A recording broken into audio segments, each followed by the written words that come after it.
አርዕስተ ዜና። ግብጽና ሳውዲ አረቢያ ከኤርትራ ጋር በመወገን የተባበሩት አረብ ኤሚሬትስ ከኢትዮጵያ ጋር የፈጠረችውን ጥብቅ ትስስር ለመገዳደር እየሰሩ ናቸው ተባለ። ምርጫ ቦርድ የእጩዎችን ምዝገባ ለተጨማሪ 2 ሳምንት ማራዘሙን ገለጸ። ሰላም ጤና ይስጥልን ውድ አድማጭ ተመልካቾቻችን፣ በመከታተል ላይ የምትገኙት ጃኖ ቅማንት ሚዲያ ነው። አርዕስቶችን በማስቀደም የሰዓቱን ዜናዎቻችን ጀምረናል። ወደ ዝርዝሩ እናልፋለን። አብራችሁን ቆዩ።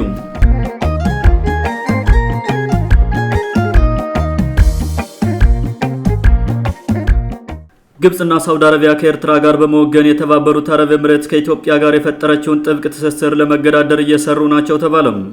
የቀይ ባህር አካባቢ ጂኦፖለቲካ ሳውዲ አረቢያንና ግብጽን የበለጠ አወዳጅቶ ከኤርትራ ጎን አቁሟቸዋል የሚሉ ተንታኞች የሁለቱ ሀገራት አሰላለፍ የተባበሩት አረብ ኤሚሬትስ ከኢትዮጵያ ጋር እያደረገችው ያለውን ወታደራዊ ትብብር ለመገዳደር እንደሆነ ጠቁመዋል።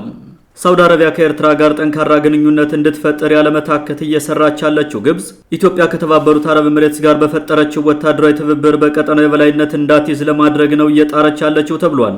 ከዚህ በፊት የኤርትራውን የአሰብ ወደብ ለወታደራዊ ቤዝ ስትጠቀመው የነበረችው የተባበሩት አረብ ኤሚሬትስ በፈረንጆች 2021 ጥላው በመውጣት ትኩረቷን ወደ ኢትዮጵያ ማዞሯና በቅርቡ የህዳሴው ግድብ መመረቅ ግብጽን እንቅልፍ ስለነሳት ነው ሳውዲ አረቢያን ጎትታ ኤርትራ ውስጥ ለማስገባት እየጣረች ያለችው ሲሉ ተንታኞች አብራርተዋል።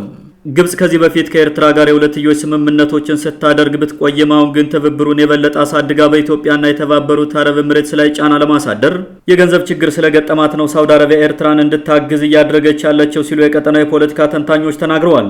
ኤርትራ ከ1985 ዓመተ ምህረት ከተገነጠለችበት ጊዜ አንስቶ ለበርካታ ዓመታት ከኢትዮጵያ ጋር ውጥረትና ውጊያ በተቀላቀለበት ግንኙነት ውስጥ የቆዩ ሲሆን በብልጽግናው የለውጥ ዘመን እርቅ ፈጽመናል በሚል ህብረት ተያይዘው ትግራይ ላይ ቢዘምቱም ከ2 ዓመታት በኋላ በፕሪቶሪያው ስምምነት ምክንያት ተጣልተዋል።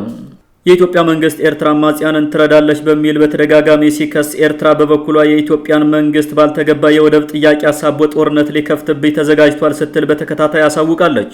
የኤርትራው ፕሬዝዳንት ኢሳያስ አፈወርቂ ባለፈው ታህሳስ ወደ ሳውዲ አረቢያ በማቅናት ወታደራዊ ትብብር ለመፍጠር የጣሩት የሀገራቸውን ወታደራዊ አቅም በማሳደግ ኢትዮጵያን ለመገዳደር ነው ሲሉ በርካቶች ተናግረዋል። ኤርትራ የኢትዮጵያን ድሮኖችና የጦር አውሮፕላኖችን የሚገዳደር ወታደራዊ አቅም ለመፍጠር የሚያስችል የፋይናንስና የቴክኖሎጂ ድጋፍ ለማግኘት ሳውዲ አረቢያን በቀጥታም ሆነ በእጅ አዙር በግብጽ በኩል እየጠየቀች መሆኗም ታውቋል።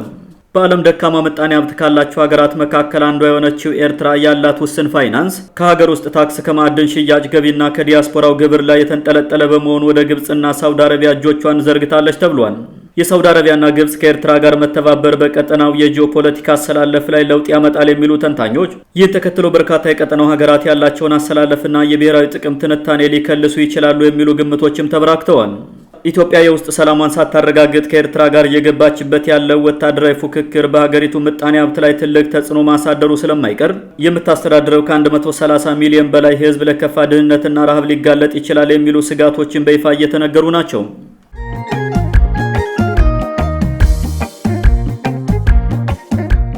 ምርጫ ቦርድ የእጩዎችን ምዝገባ ለተጨማሪ 2 ሳምንት ማራዘሙን ገለጸ።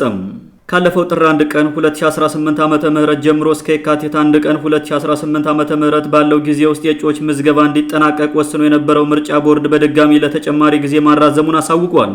በርካታ የፖለቲካ ፓርቲዎችና የግል ተወዳዳሪዎች በኢትዮጵያ አሁን ባለው ነባራዊ ሁኔታ ምርጫ ለማድረግ አስቻይ ሁኔታ የለም በሚል ከምርጫው ራሳቸውን እያገለሉ ባሉበት ሁኔታም ቦርዱ 7ኛውን ሀገር አቀፍ ምርጫ ለማካሄድ መዘጋጀቱን እየገለጸ ሲሆን ምርጫው ለስሙ ተካሄደ ለማስባልና ኢኮኖሚ ከማባከን የዘለለ ፋይዳ እንደማይኖረው ብዙዎች ይናገራሉ።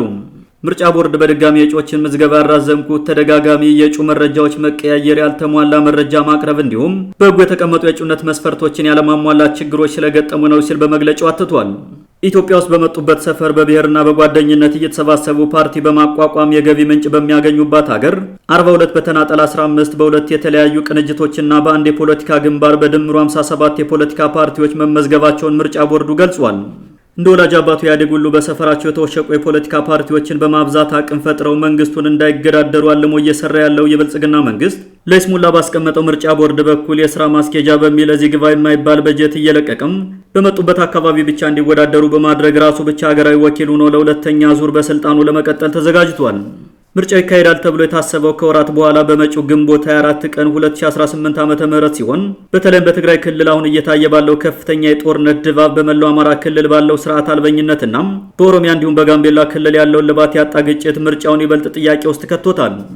በሌላ በኩል ከህወሓት ውጪ በትግራይ ክልል ብቻ ከ17 በላይ ለሚሆኑ የፖለቲካ ፓርቲዎች ህጋዊ እውቅና የሰጠው ምርጫ ቦርድ ቀጣዩን ምርጫ በተመለከተ ለሚደረገው ዝግጅት ከጊዜው አስተዳደሩ ምንም አይነት ድጋፍ እንዳላገኘ ከአንዴም 2 ጊዜ በደብዳቤ ይፋ ማድረጉ ይታወቃል። በተመሳሳይ ከቀናት በፊት በአማራ ክልል 19 የፖለቲካ ፓርቲዎች በቀጣዩ ምርጫ ለመሳተፍ መዘጋጀታቸውን የመንግስት መገናኛ ብዙሃን የዘገቡ ሲሆን እነዚህም ከመጡበት ሰፈር ያለፈ ምንም አይነት የጎላ ተጽዕኖ ሊኖራቸው እንደማይችል ይታመናል።